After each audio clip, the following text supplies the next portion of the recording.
Hello everyone, my name is Bethany. Welcome back to another video. Today is going to be kind of part 2 of the books coming out this year that I'm the most excited for.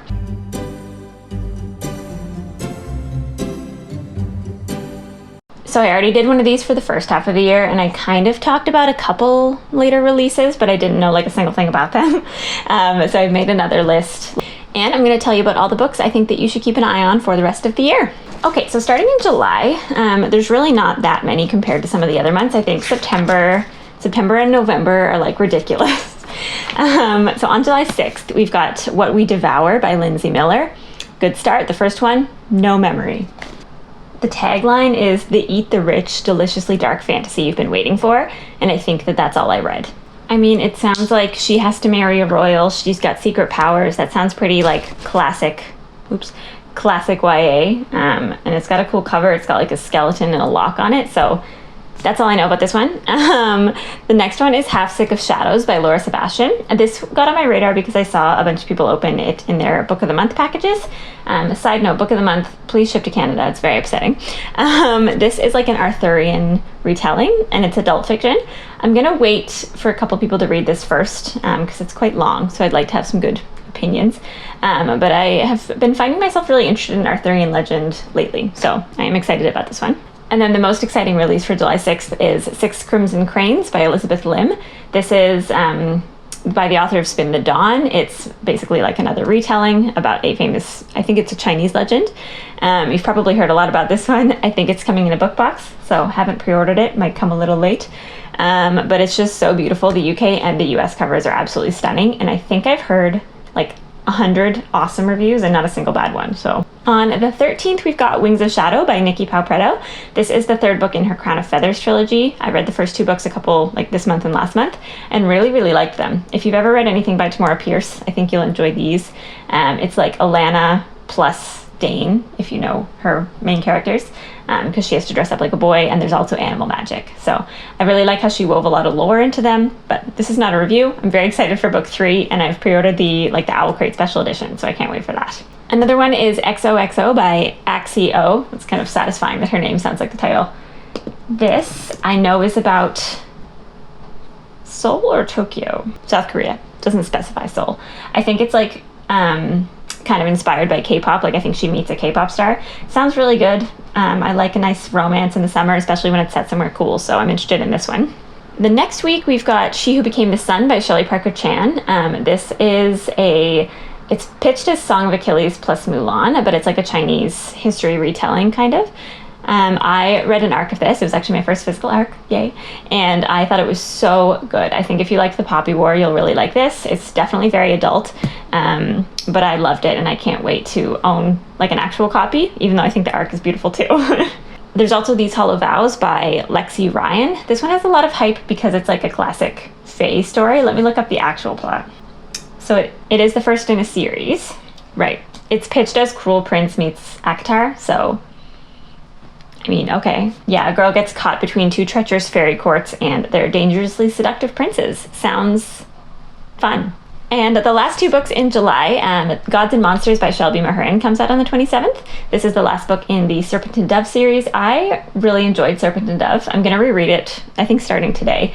And I feel like it's one of those books that if you look at it with a really critical eye, probably not going to like it. But if you just go into it to enjoy it, it's fun. I liked it. Book 2 I did not enjoy, but I'm going to give it another try, and I definitely do want to read book 3. So, yes, I am tentatively looking forward to this one. And then Small Favors by Erin A. Craig. She wrote House of Salt and Sorrows, which is a 12 Dancing Princesses retelling. Very dark, very enjoyable. I also keep messing up when I search for this one because I keep writing the U in favors because that's how we spell it in Canada, and Goodreads is like, what? That's not a word, and I'm like, okay. I keep thinking this is inspired by The Secret Garden because there's flowers on the cover, but it's not. Sounds like it's just like a small town mystery, gothic horror vibes, so I'm excited. Okay, so now we're getting into the meatier months. In August, specifically on August 3rd, I have 7 books that I'm excited about. So the first one is The Woods Are Always Watching by Stephanie Perkins. This is a horror of some sort. I'm assuming there's a murder, and I can't remember, but yeah. I'm gonna read her other horror book first, I think, which is There's Someone Inside the House. But I've heard pretty good things about them. And then The Dead in the Dark by Courtney Gould. I have a Yark of this one. One of my coworkers really didn't like it, but I've heard a lot of people did like it, so I'm trepidatious to read the arc. I think I talked about this one in my last video. Did I remember what it was about? No. It's set in Oregon, teenagers are vanishing. Yeah, I don't know, creepy. Whenever there's a book that's like kind of horror-esque, I don't like to look too much into the plot because then I'll figure things out possibly. I say as if I'm smart. So I prefer to just go into it blind. So on this day, Suns Will Rise comes out by Jessica Brody and someone else. This is the third book in the System Divine series, which I have not read yet, but I'm going to read next month. This is like a Les Mis in space retelling. So the books are huge, but I'm very excited about them. I've heard a lot of good things. So I've got the third book on my radar. Two of my most anticipated releases come out on the same day. So that's A Lesson in Vengeance by Victoria Lee and How We Fell Apart by Katie Zhao. Zhao, sorry. So these are both dark academia books. What more do you need? I think I'm probably going to save them for September because reading them in August would be kind of lame. Yeah, I don't remember anything else about the plot, but these are both dark academia, and I think they're pretty diverse. Like one of them's queer, one of them's Asian, so check them out. I also have The Grimrose Girls by Laura Pohl written down, which sounds dark academia. Ooh, it is another dark academia. Excellent. Okay, so there's a death at a boarding school. Love it. And the last one for this day is A Dragon Bird in the Fern. I keep forgetting what this is about, but I keep putting it on. Oh yeah, it's like a city of canals, and that's what I keep remembering about it, or not remembering. But a girl has to marry someone, something about languages. I don't know. Sounds good. August 10th is another dark academia book, The Devil Makes Three by Troy Bovalino. This came on my radar because a certain book box dropped some hints, so I was trying to figure out what book it was going to be, and it's this one. Instead, Tess finds herself working all summer at a boarding school library. Ooh, but there's a demon from a grimoire. That sounds like Sorcery of Thorns, kind of. Okay, excited about this one. Hate the cover.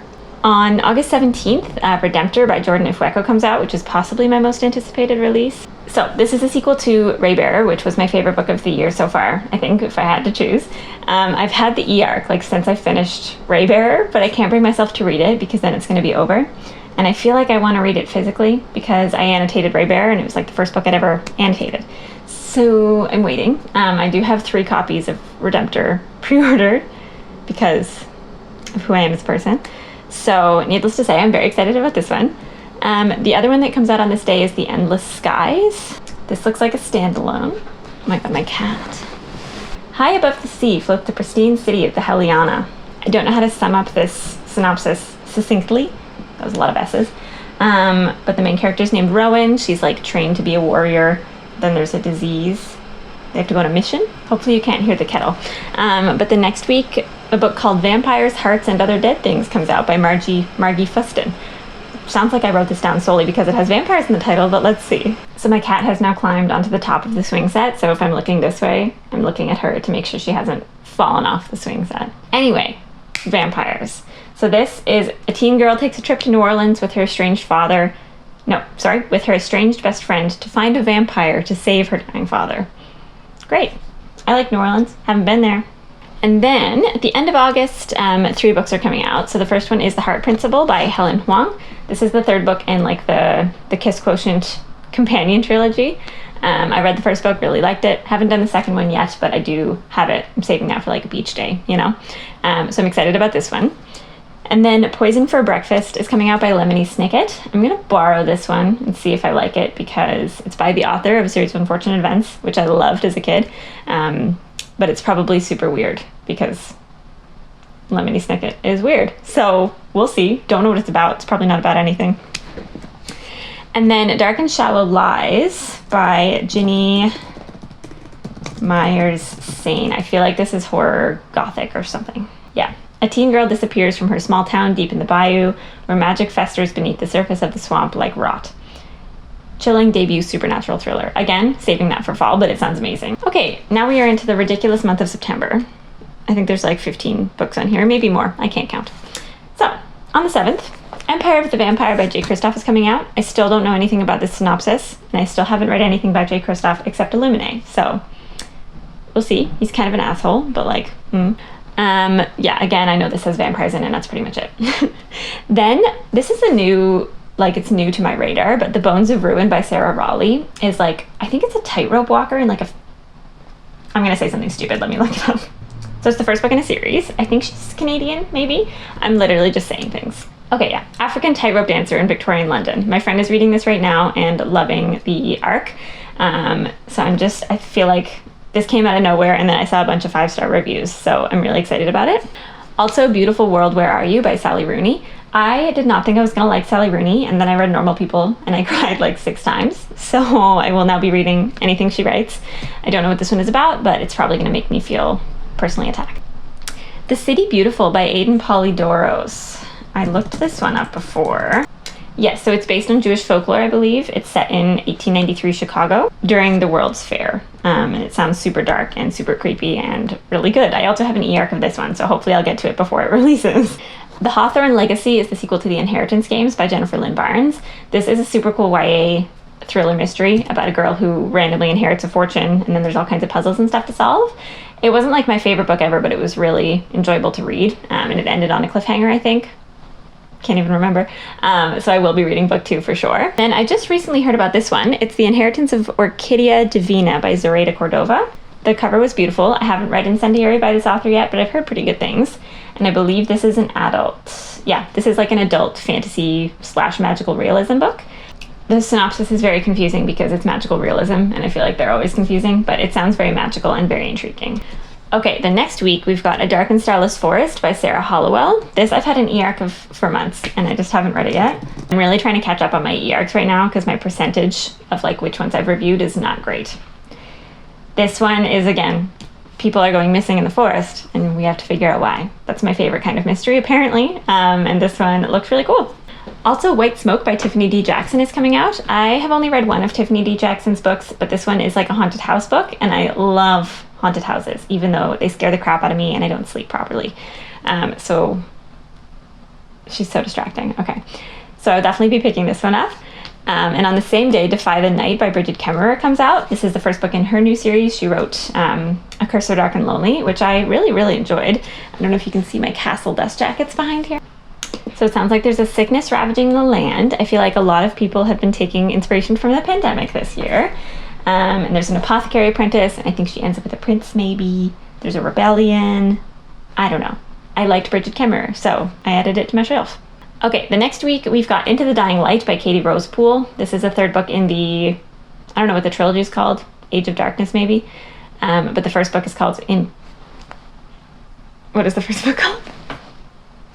There Will Come a Darkness. Haven't read these yet, so we'll be reading the first 2 before I check out the final book. But I like to put the final books on here to remind me when I actually need to start the series, you know? We've also got Iron Widow by Shiran J. Zhao, which also just kind of like jumped out of nowhere, and now I've heard nothing but good things. This is another one that I cannot retain the synopsis to save my life, but it is the first in a series. It's Asian inspired, and it's like sci-fi, but also kind of historical, ?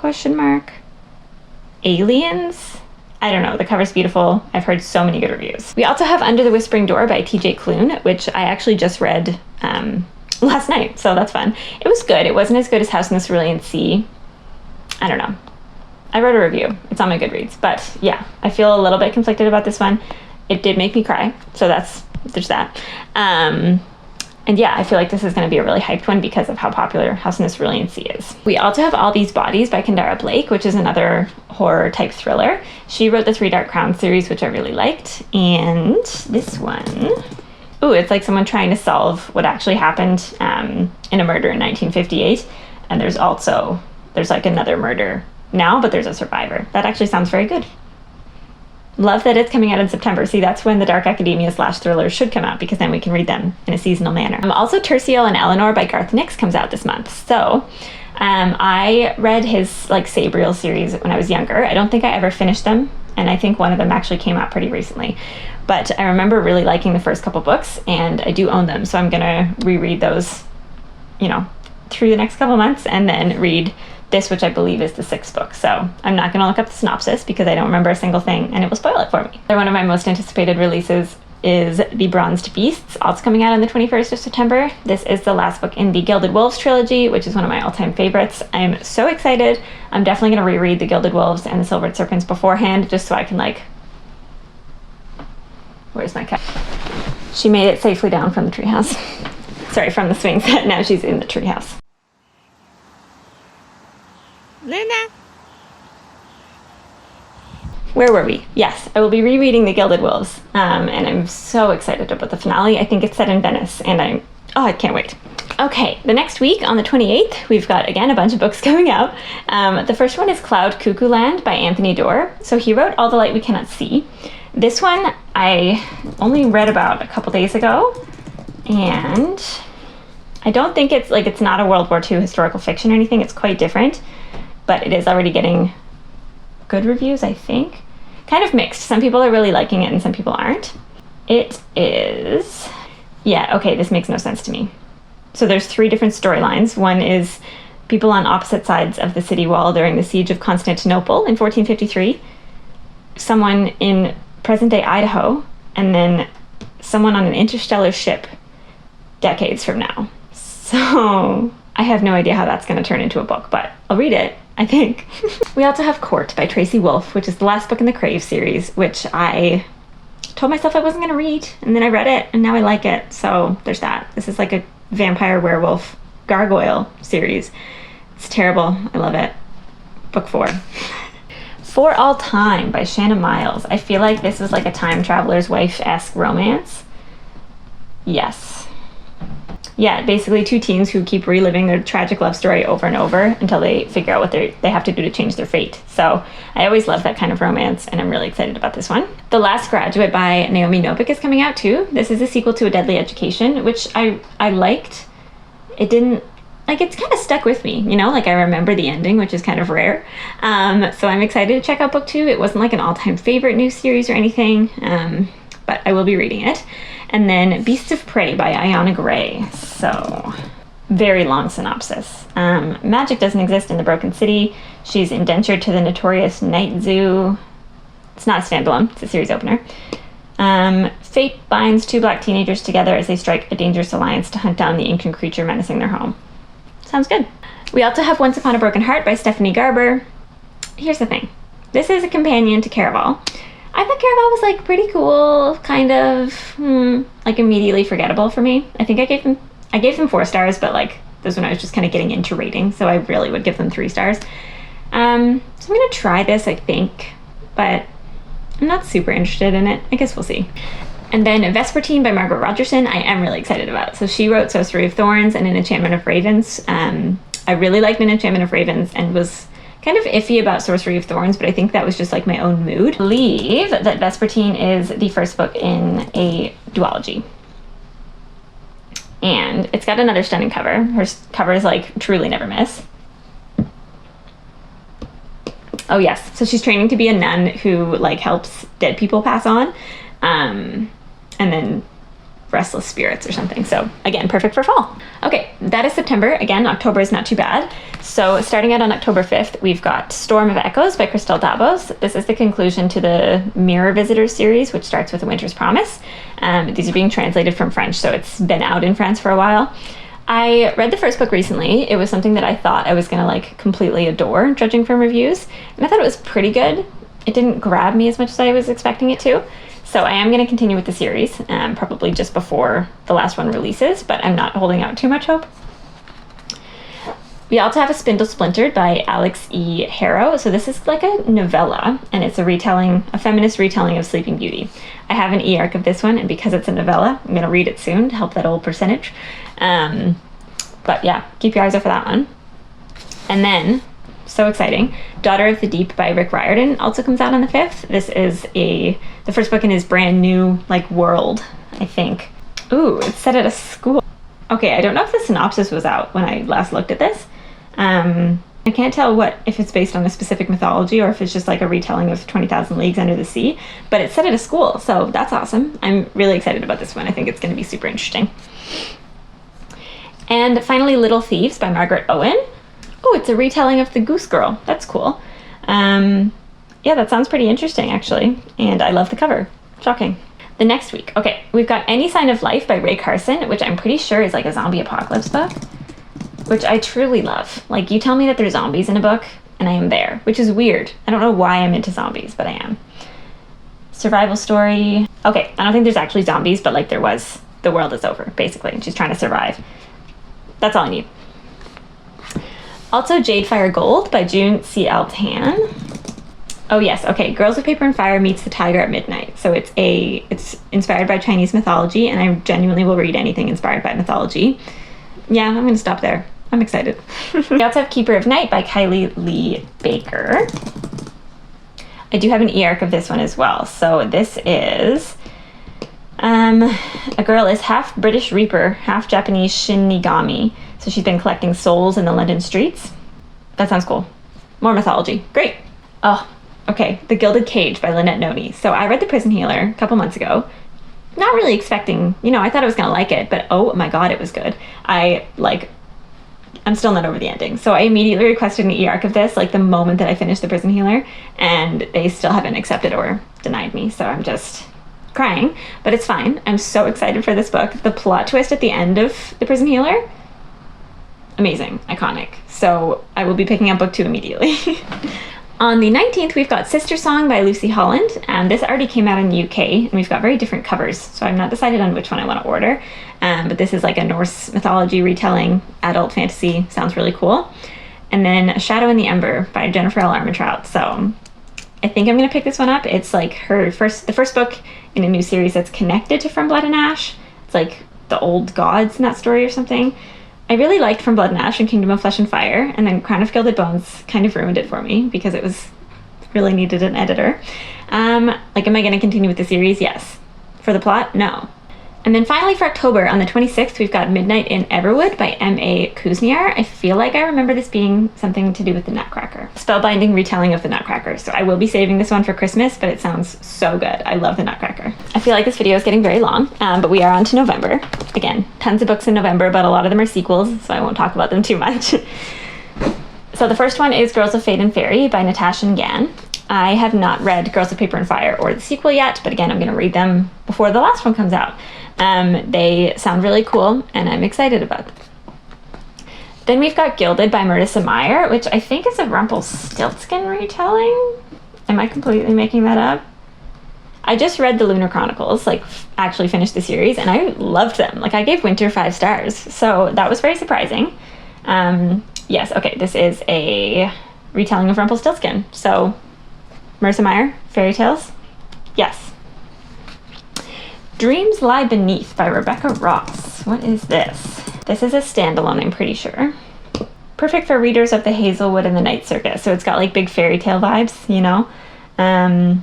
Two magicians challenge her. That is a confusing synopsis, but if you compare it to the Night Circus, even though I haven't read the Night Circus yet, I'm intrigued. A Song of Storms and Silence by Roseanne A. Brown. So I've had A Song of Race and Ruin on my shelf for a year, but they bumped back the release of the sequel. And I was like, okay, well, I'm not going to read it yet because then I'm just going to have to reread it. So I'm excited about the sequel. This is an African inspired story, and I've heard nothing but good things. You've probably heard of it too. So I'm excited for book 2. And then A Rush of Wings by Laura E. Weymouth. So she wrote, The Light Between Worlds, which was one of my favorite books of last year. And then she also has A Treason of Thorns, which I haven't read yet. But this one is Scottish folklore retelling, it sounds like. She writes very fairy tale-y, slow-paced stories, and I'm really into them. So keep your eyes out for A Rush of Wings. Into the Blood Red Walls by Martha Brockenborough also comes out on the 2nd of November. And it's not coming up on Goodreads. What have I done? Does this book not exist? It's Into the Blood Red Woods. Right. Okay. So this is a feminist twisting of the Brothers Grimm's stories. I like this vibe. So Dark Academia comes out in September. Fairy tale retellings come out in November. That is perfect. I feel like those give me excellent Christmas vibes. So that's all I got. Okay, the next week on November 9th, again, there are 6 exciting books coming out. So the first is All of Us Villains by Amanda Foody and Christine Lynn Herman. I think I saw this one compared to The Hunger Games, and since then I've been super hyped about it. Yeah, so that every generation there's a tournament to the death. Yeah, great. And then Within These Wicked Walls by Lauren Blackwood. I think this is why I got confused about the blood red one, This is a standalone with a very cool cover. Oh, an Ethiopian-inspired debut fantasy retelling of Jane Eyre. Oh yes, and The Righteous by Renee Ahdieh also comes out on November 9th, so this is the third book in the Beautiful series. I really like The Beautiful. Found The Damned very boring, but like I still like the atmosphere, which is really what I'm reading it for, so I will be continuing. Will need to reread The Damned because I have no recollection, but I do like this series, I think. And then Aurora's End by J. Kristoff and Amy Kaufman comes out. I have not read Aurora Rising or Aurora Burning, but they're very popular, so this is on my list. And The Bone Shard Emperor by Andrea Stewart. So she wrote The Bone Shard Daughter. I think it came out last year, and I've heard a lot of good things about that adult fantasy. It's like a multi-POV story. So I am going to be picking it up relatively soon, I think. Okay, the last book coming out on November 9th is Skin of the Sea by Natasha Bowen. This is Children of Blood and Bone meets The Little Mermaid, in which a mermaid takes on the gods themselves. Yeah, inspired by West African mythology. It's very easy to tell what kind of books I'm into, isn't it? Okay, we're getting there. So on the 16th, we've got the Graceling graphic novel coming out, which I'm so excited about. I just reread Graceling and the whole series and thought they were absolutely amazing. They're new all-time favorites. So I will be rereading it in graphic novel form. I think that's going to be so interesting to see. And then Our Violent Ends by Chloe Gong also comes out. This is the sequel / finale in the These Violent Delights duology. That was a confusing sentence. I really like These Violent Delights, so I'm very interested to see how it finishes, and the covers are so pretty, especially the Prelude editions. On the 23rd, we've got Cytonic by Brandon Sanderson. This is the third book in the Skyward series, which I'm so excited to read. They were in my last 5-star predictions video, so I'm gonna read them before the third book comes out, and I just know I'm gonna love them. I'm so excited. This is it's about a pilot named Spensa whose family is kind of in disgrace because her father deserted, and I think they're sci-fi. Okay, we're into December, and I only have 3 books on my list for December. I don't know if that's because not a lot of books are coming out or because they haven't been announced yet. The first one is The Coldest Touch by Isabel Sterling. I think this is about vampires. Yes, vampires, and I think it's queer. We also have The Midnight Girls by Alicia Jasinska. So this is a new standalone fantasy set in a snow-cloaked kingdom where witches are burned and 2 enchantresses secretly compete for the heart of a prince, only to discover that they might be falling for each other. It's the best trope of all time. I can't wait. Okay, the last one I have on this extensive list is Heart of the Impaler by Alexander Delacroix. So this is... Oh, it's got a love triangle. Excellent. I think it's about Vlad the Impaler, judging from, Impaler being in the title. Some not great reviews. Okay. The reviews are either 4 stars or 1 stars, so this is not a good note to be ending on. Anyway, maybe it's got vampires in it. If so, I'm sure it'll be good. Okay, so those are all the 7,000 books that I'm excited about that are coming out for the rest of the year. I've actually been pretty good with keeping up with new releases for the first half, so I believe in myself. Will I read all of these? No. Will I read most of them? Possibly. So I'd love to hear if you know of any books that I might have missed on this list, if there's anything you're excited about. And I hope you found at least one exciting new release on here that you can keep on your radar. Thank you so much for watching. Have a great day. Bye!